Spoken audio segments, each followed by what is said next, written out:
বাড়িতে যদি নষ্ট গ্যাসের চুলা থাকে, দেখুন আজকে ভিডিওটি সম্পূর্ণ দেখে সব শিখতে পারবেন। এই যে দেখতে পাচ্ছেন টোটাল গ্যাসের চুলাটা যা যা লাগে আজকে সব কিনে নিয়ে এসেছি এবং সার্ভিসিং করে আপনাদেরকে দেখাবো নষ্ট গ্যাসের চুলাগুলো কি করে বাসা বাড়িতে খুব সহজে রিপেয়ার করবেন। এই গ্যাসের চুলাটা যে মেশিনটা আছে, মেশিন এর এখানে ফায়ারিং হয়ে এখানে দেখতে পাচ্ছেন পুড়ে গেছে। তো আজকে এই মেশিনটাও চেঞ্জ করব, বার্নার চেঞ্জ করব, এভরিথিং। এই যে নতুন মেশিন কিনে নিয়ে এসেছি বাজার থেকে, এই মেশিনটাও লাগাবো।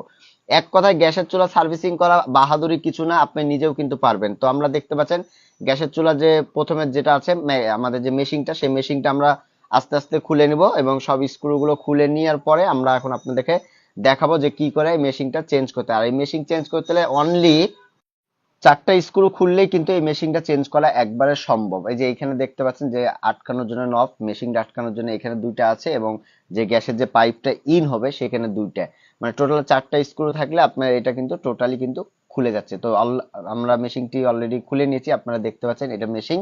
তো এই মেশিনগুলোর দাম পাবেন 170 থেকে 180 টাকায়, আপনারা এই মেশিনগুলো কিন্তু কিনতে পারবেন। এই যে দুইটা যে আমরা নতুন মেশিন যেটা দেখালাম আপনাদেরকে, নতুন মেশিনটা কিন্তু কিনে নিয়েছি এবং নতুন মেশিনটা আমরা ফিটিং করব। যেভাবে খুললেন সেভাবেই ফিটিং করবেন। হ্যাঁ ঠিক আছে, তো ফিটিং করে ফেলেছি। আর এই জায়গাটা সুন্দর করে আগে পরিষ্কার করে নেবেন, কোনো ময়লা না থাকে। আর এই যে ওয়াশারটা, অবশ্যই মেশিন চেঞ্জ করার সময় এই ধরনের ওয়াশার গুলো অবশ্যই অবশ্যই চেঞ্জ করবেন। যদি ওয়াশার না চেঞ্জ করেন তাহলে লিকেজ হবে। অনেক সময় কি হয়, এখানকার ওয়াশার গুলো যদি লিকেজ হয় তাহলে এই পাশ দিয়ে গ্যাস বাড়া যায়, তখন ওখানে ফায়ারিং হয়, বিভিন্ন সমস্যার সম্মুখীন হওয়া লাগে।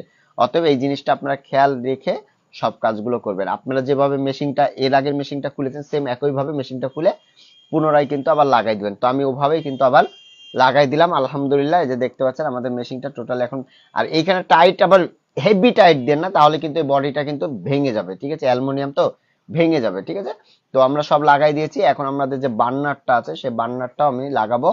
এবার বার্নার লাগানো আপনাদেরকে দেখাই। এই যে বার্নারটা দেখতে পাচ্ছেন, এই বার্নারটা হলো 350 থেকে 400 টাকা দাম এই বার্নারটার। হ্যাঁ, এই যে বার্নারটা লাগাচ্ছি এটা ফুল সেট হলো 350 থেকে 400 টাকা এই বার্নারের দাম। আর এইখানে আমরা স্পোক দিয়ে আটকে দেবো। আমরা এই স্পোকটা একটু বেশি বড় হয়েছে, আমরা এটাকে ভাঁজ করে দেবো। ঠিক আছে, ভাঁজ আমি দেখাচ্ছি আপনাদেরকে, এটাকে ভাঁজ করে দিয়ে আপনাদের এই যে স্পোকটা ভাঁজ করে দিলাম। এইটা ভাঁজ করার কারণ কি, ওই জায়গায় যে ছিদ্রটা হয়ে গেছে ওই জায়গায় অনেক হয়েছে। আর এই যে দেখতে পাচ্ছেন দুটা চাবি, যাদের বাড়িতে গ্যাসে কালি হয় তারা এই চাবিটা মেজারমেন্ট করে নেবেন, তাহলে কালি কিন্তু তেমন হবে না। তো আলহামদুলিল্লাহ আমরা এটা কিন্তু টোটাল কমপ্লিট হয়েছে, দেখুন লড়ছে না, কোনো রকম সমস্যা নাই। আমরা বার্নারের উপরে একটা একটা করে যে স্টেপ গুলো আছে সেগুলো বসাই দিচ্ছি।